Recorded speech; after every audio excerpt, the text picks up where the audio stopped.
Look at us. I feel like I didn't really finish my thought on Far Cry. Oh yeah, finish that. I'm sorry. So, there's a lot of really cool stuff in that game. There's a lot of missions where you take drugs and hallucinate shit. Really?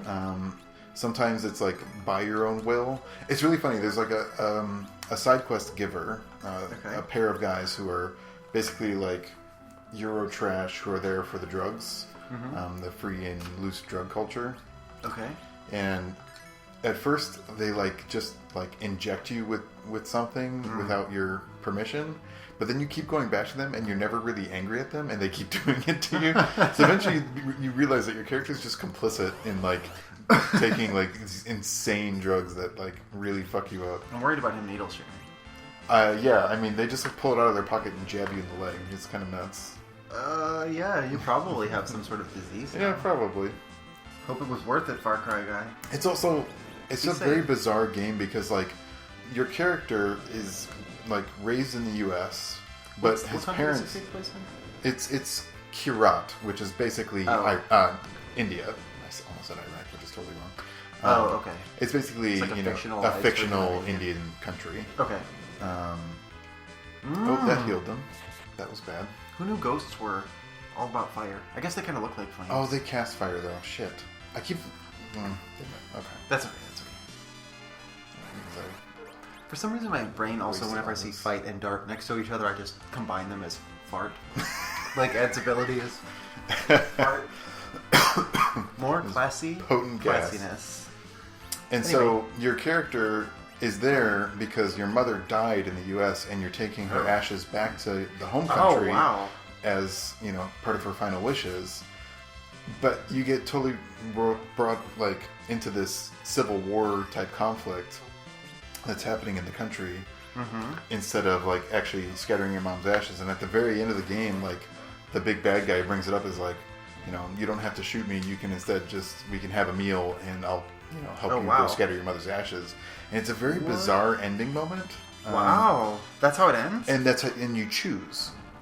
And I chose to kill him because he's a fucking monster. But the game just straight ends right at that point with nothing else happening, which makes me really wonder what the hell happens on the other side. And I haven't had the time to go look up on YouTube to see what the other ending is, if anything. But this is a really weird question, but you can't play Far Cry without killing anyone, right? No. You might be able to. I mean, it might be possible to do something like that where you only call in help, but then someone else would be killing someone the whole time instead of you. So I don't know. Interesting. I'm gonna Google it. That's really a bizarre ending. Someone did manage to beat Fallout 4 without killing anyone. That's awesome. Even though that's not the way the game is designed at all, and they basically had to break the game to make it work. I'm so into pacifist runs in games. That's one of my favorite things to do.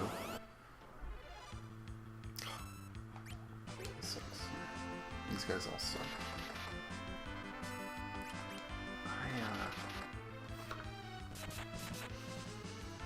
But yeah, there's those really cool drug missions that have awesome music and super trippy visuals. There's also a bunch of missions where you inhabit the spirit of an ancestor who visited Shangri-La, and you go to Shangri-La and fight Rakshasas. And really? It's super... In Far Cry 4? Yeah. You fight Rakshasas? Yeah, with a bow and a machete. That's so cool. In the spirit realm, and you're fighting off, What? Yeah, it's a whole fucking thing. That's really, really cool. Yeah.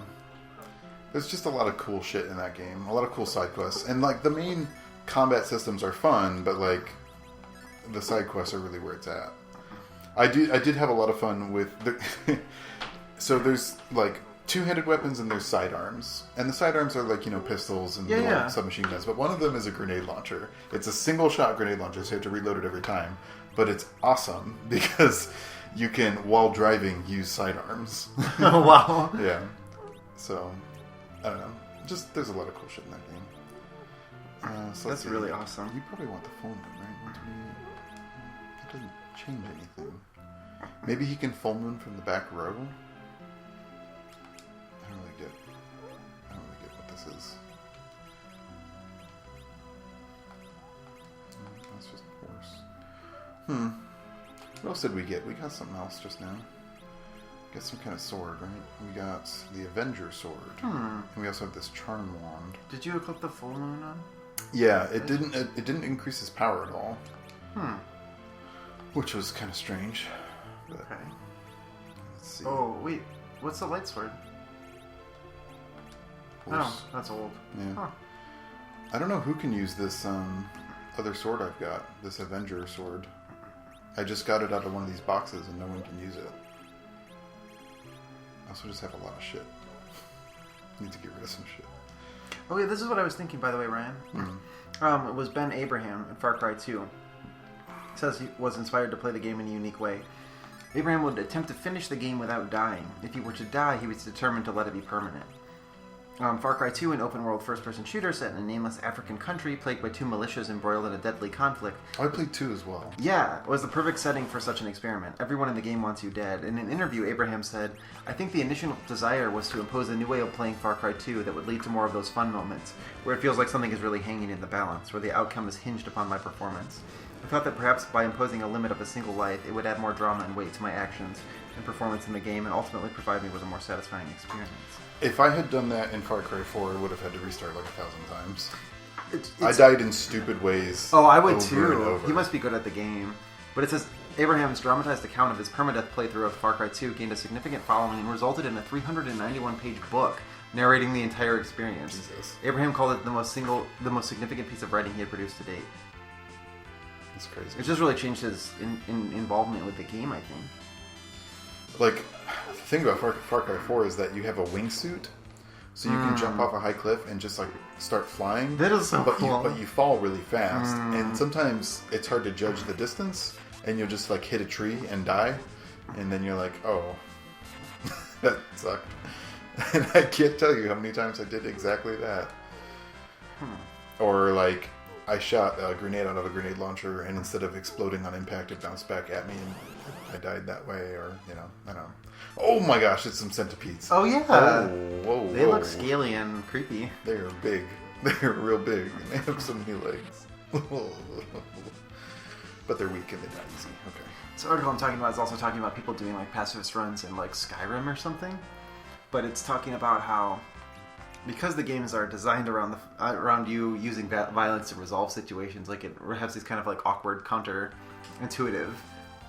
Yeah. You know, like dragons are terrorizing the land that you never stop, and like evil bandits will just continue to be allowed to pillage and stuff like that. Yeah, see, at that point, like, I don't know that your pacifism thematically is, you know... Right, it's a thematic thing. It seems like a bad choice. Like, you're actively contributing to the loss of life by not being in a position to do something and not doing anything. But it's still a pretty interesting moral question, I feel like, you know what I mean? Because, like, if you choose...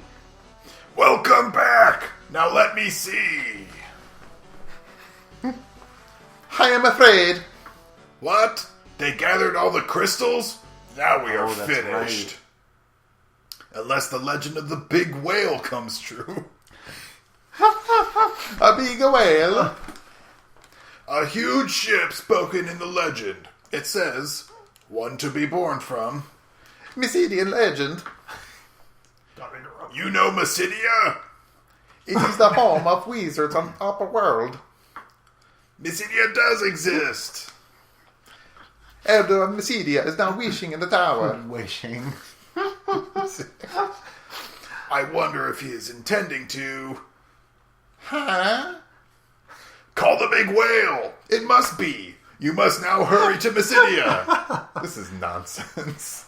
But the way to the upper world is closed. We can't get close to the Tower of Babel. Oh, who's this? Let me take care of it, I'm guessing. You are totally right. Well done. Acid. We've got to attach a drill to the head of Falcon so you can dig your way out. Oh, we're trapped down here.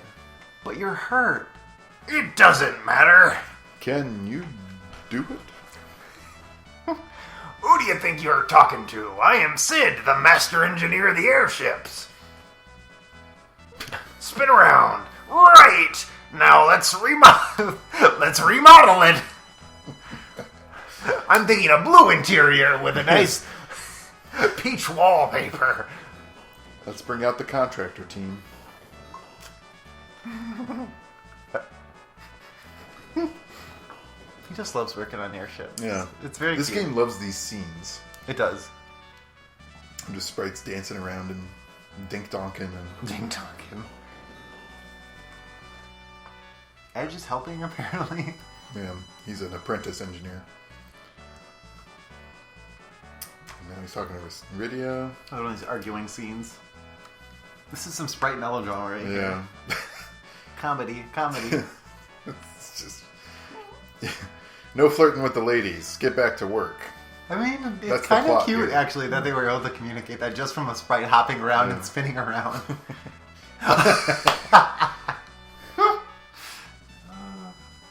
It's a step forward, right? I think. Mm-hmm.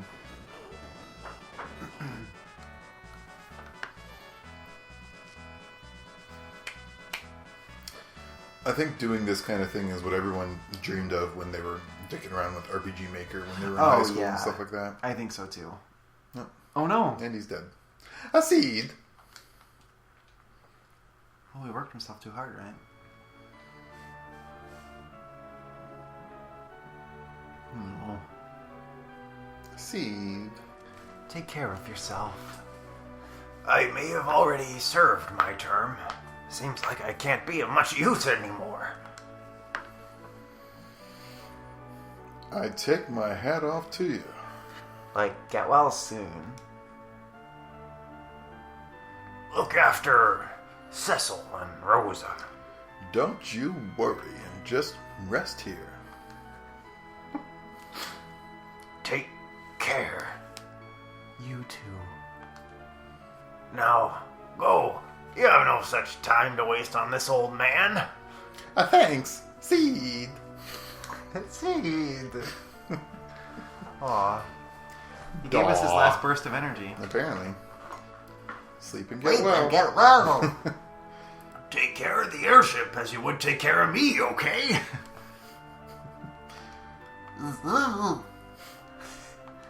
People from the upper world are not that bad. It's true. Maybe you don't have to be such a racist about everything. He really put on the drills. He's great, Wally. Okay, so we can get out of here? Yeah, I guess we gotta drill our way out of this out of this hole, you know what I'm saying? Drill our way out of here. I don't know at all what you're saying. I don't understand it. Drill out of this hole. You know what I did? What did you do? What have you done? Oh, well, first of all, we should go back to our convo real quick. Is that it really does problematize the morals of the situation because it, if you choose to act in violence, you know what I mean? You have really, like, what's your moral barometer? You know what I mean? Like, what do you get yourself involved in? I think most times when you're playing a game like that, you just do whatever the quest demands, you know what I mean? But if you're playing it from maybe if not a pacifist front, but if you're doing it like from justified violence, like what do you start basing those decisions on? You know what I mean? Because I think if you think about it that way, it starts getting more complicated pretty quickly. You know what I mean? I don't know how to get out of here. I don't remember how this castle works. I think you have to go the other way. Yeah, I think so too. That's just my 2 cents. I mean, like if you talk to a group, you know, I don't know. It's also like, you know. It's a good example of the way that video games cannot address, or like as they're currently set up, are not addressing like systemic problems. You know what I mean? Like, because let's be real. If you're talking about Skyrim, you know what I mean? Like, what led to this rise? Oh, you have a drill. This rise in banditry, though. You know what I mean? Like, what's motivating these people to do this? You know? Well, isn't it the shitty empire? That's what I'm saying, though. You know what I mean? Like, so does that mean your violence is justified? You know what I mean? Just because, like, when the real violence is what's motivating those glowy towers. Do you know what I mean, though? Yeah. I mean, like, it doesn't ask that question. Like, it justifies your actions in terms of, but it's not addressing the problem that it's too one-sided. Like, so what? I guess what is? I don't know what the alternative. What is the other side? That there are systemic conditions that led to those. You know what I mean? Like, what if there's, like, mass inequality and poverty that led to bandits being in that situation?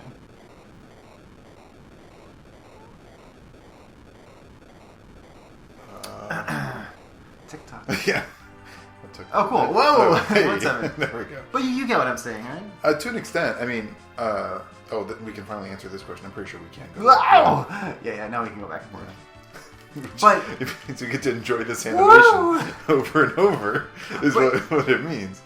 I mean, I guess you could also look at it like a. I don't know. I find it troubling if it's like a policing aspect. You know what I mean? Because it's like, like you're taking it upon yourself to punish individuals, and it might be that those individual actions do result in direct harm. You know what I mean?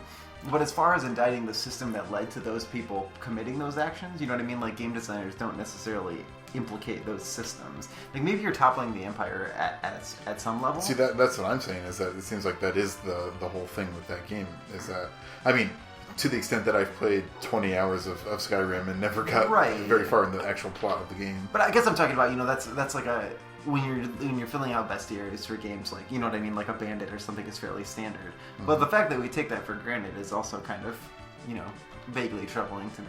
You know what I'm saying? That bandits are enemies? Yeah. I mean, like, self-defense and blah, blah, blah, but... Yeah. This is cool. Okay. It's just like that whole demonizing of the poor kind of thing. When there's nothing in place to provide for them. You're not helping them. It would be cool, and some games do give you the opportunity to actually help people in need or talk to them. You know what I mean? And I think that's more what I'm thinking of. Or like Fallout 3 or something, when like it's the raiders who just attack you on sight without there's no characterization at all. Yeah. But like the story there is more complicated. And in Fallout it's a good example too, I think, because it's a complicated survival economy, you know what I mean? Like, but why are they attacking you? I think Skyrim does a better job of at least personifying a lot of those characters. I think you're right too. Like they usually have like written logs and stuff, and just because they attack you on sight, but then like you can read into their background and stuff. But like, I actually did think that Skyrim did a better job because after playing Final Fantasy III, there were at least times like when you would. I remember there was a particular tower. You would approach the people. Get back to that thought in a second. What? He is in the underground. Come on. Oops. This onion makes my eyes watery. But that's not the way he should be. Give him a good one with this. Lazy bastard. wow. Whack him with a frying pan. Holy crap. That's brutal. But in Skyrim, there was a section where, like, if you get too close, they warn you verbally. You know what I mean? That they will attack you if you get any closer. Which is, that's a sort of interplay that I think is fairly minimal in terms of what they actually have to do to the game world, but it changes the experience a lot more than someone just attacking you on sight. I also I think it's a verisimilitude thing. Like, that wouldn't happen in real life in most situations. You know what I mean? They're going to say something to you. You don't just get, like, bludgeoned by someone, especially if you're walking around, like, in full power armor, carrying, like, a Gatling gun. A dude in, like, hockey armor is not going to beat you with a baseball club. You know what I'm saying? A baseball club? Yeah. A baseball club. You know, just like you have a baseball mitten and a baseball, scarf and baseball coat This that you wear coming over, from an avowed baseball fan. and a baseball trousers, and some, and most importantly, the baseball slippers with the spikes on the bottom. Yes. Spiked slippers. Spike slippers. Are you getting me at all? Though? I'm getting you to an extent. I think there's something. I mean, we don't know how civilizations, like, how people would have interacted with each other when one of the people is someone who literally makes a living just off of taking from other people. Are we talking about the player character? I'm talking about in real life. Oh yeah. That, a lot of these games are drawing inspiration from, Right. the Dark Ages and, those But I kind of definitely think times. there's like real world analogs there. You know what I mean? Say again. I definitely think there's real world analogs to those things. Like maybe like you know what I mean? There are people who have to steal to survive and those sorts of things. And I think like it's the moralism that demonizes those people right off the bat without exploring the context that gave rise to those actions. You know what I mean? Yeah, but again, we're talking about the context of a game, like. But that's exactly what I'm saying. Is like in the game world, the only response that you have available to you is violence in most cases. When video games could offer you a more nuanced palette of options. You know what I mean? But is there a way to make that nuanced palette fun? Like that's the thing is that you still have to balance whatever. But I think that's a little bit of a cop-out to say that only violence is the fun option. You know what I mean? To me, playing a game, having an option to talk through with the character or something, or do something and input some other way would be much more interesting. I think, I think there's just a lot of practical considerations. Like, there's the fact that at that point you then have to spend a lot more time and money on writers for all the games, which is a thing that, very, very deservedly needs to have more money spent on it. But, like, I feel like the priority of creating more options isn't as imperative as the priority of just creating stories that are novel. But I don't think the story in, like, Skyrim, for instance, is especially novel. That's the thing. And I haven't played enough of it to make a judgment. But I think that when I'm thinking of it, I'm indicting a lot of the Bethesda games like that, because I think that's overall a huge problem that they have. They fill these giant worlds and there's nothing in it, and there's no meaningful way to interact with anything. And that's a huge reason why Final Fantasy III and Skyrim in particular that I stopped playing both of them. Mm-hmm. Especially in terms of the earlier Fallout installments, which I think it did a better job of crafting unique moments. Like, I don't see the point of a huge world if you can't interact with it in unique ways. You know what I mean? If the only thing that I can do is shoot things and get the same equipment over and over, then why do I want to exist in this world in the first place? At least to me, like, that's how I feel about it. And I don't have that feeling because, like, for example, Far Cry is a lot of that. I mean, there's very little story in that game. A lot of it is just, there's quests and stuff that are doing fairly similar things repeatedly, but just the act of playing the game is fun. So I don't need a lot of justification for what I'm doing. I find it fun to get into a helicopter and shoot grenades at people from 200 feet in the sky, and then also, 15 minutes later, go around an encampment, mark the positions of everyone in it, and slowly and silently kill every single person without anyone noticing that I was there at all. Like, that is just fun, and I don't really need a good justification for doing it. It's just fun. I mean, I'm not saying that. I also think that might be a slight genre thing. You know what I mean? Like, I feel like some of the heritage of RPGs in particular is that they offer a broader palette of interactive possibilities. Yeah. Far Cry's central mechanic is shooting things. You know what I mean? Yeah. So it gives you a very diverse way of doing that. I guess for games that don't have a central mechanic that is as intrinsically fun, like in Skyrim, bashing shit with a sword isn't actually that interesting. That's what I'm trying to say. Yeah, then you want to, do more with your world than just create a lot of scenarios where you bash things with a sword. Here's the key for me too, Ryan, is that in Far Cry, exactly what you just described part of the story, right? Like I think of like Far Cry the same way that you might think of Rogue or like Etrian Odyssey or something like that. Like, part of the narrative emerges from the way that you interact with the story, mm-hmm. or you interact with the game world. Whereas in Skyrim and in Fallout 3, the way that you interact, there's a preset storyline. You know what I mean? Like, part of what you're doing in the game is interacting with pre-scripted events. So when they put a lot of things in your way that aren't that fun to interact with on the base mechanical level, they don't give you other options of doing so, especially when they're trying to tell a story that's something that you have to go through the motions of doing. Do you know what I mean? Like, I find that much less interesting. Yeah. Let's bash in. Oops. Pan. Oh, don't! That was quite the pan sound. Already the time for training? Let me sleep a little longer.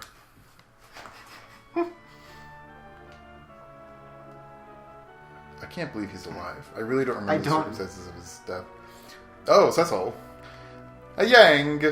Oh, great. This idiot. So saved me when I was in trouble. Your brave act saved the dwarves. I am going with you. No, you stay and rest. I lost the voice. I couldn't get the high notes. The whole world is in danger. I cannot. Oh. Sorry. It's no place for the injured, Pilgrim. Pilgrim? What is he, John Wayne? Yeah, a little bit now. Who are you? I'm Prince Ed of Edland. Prince Ed of Edland. Prince Ed of Edland. Much better at fighting than you, Pilgrim. Fucking Pilgrim. Edland, so you're a ninja. Then I will... No. Oh, sorry. Don't force yourself. We'll help them instead.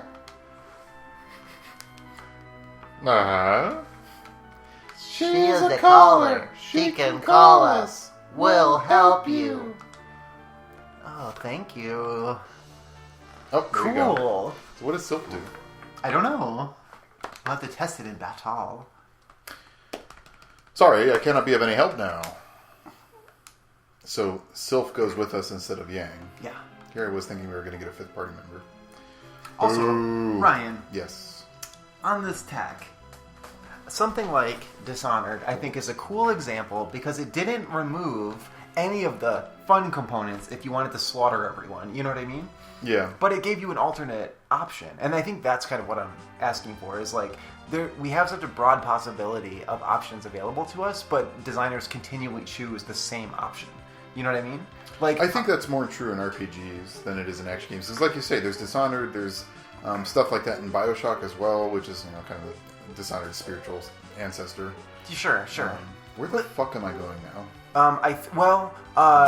Let's do the Excalibur quest. Okay. Where is Silvera? Because I'm pretty sure that's where I have to go. I think that is where you have to go. What are you saying about, can you finish, can you carry that thought out? Maybe. Let me think. So, like, I think RPGs have done less.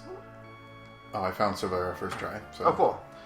I think RPGs have done less to vary the methods of interaction. Like, a lot of the interactions you're talking about have been in games that are older. Like, it's not novel. It's just... I agree completely. Part of why I'm especially disappointed in games like even the newer BioWare games, Bethesda games, is because I saw there was kind of like this upward swing in terms of interactivity, and then it became a more streamlined and less interactive form. And I think there's a direct correlation to the amount of dialogue and text that goes into it. Like, I remember Chris Avellone talking about the limits on text even in New Vegas. You know what I mean? Yeah. But, like, Fallout 3 has a limit, and that's why you get things like the weird dialogue wheel and stuff. You know what I mean? Yeah. Like, they've made conscious design decisions to move towards less RPG-like formats, and their concern is less with interactivity. And I think... what am I doing here? Who am I trying to talk to? Okay. It's just like a bunch of shops. Well, there's a tail collector near Silvera.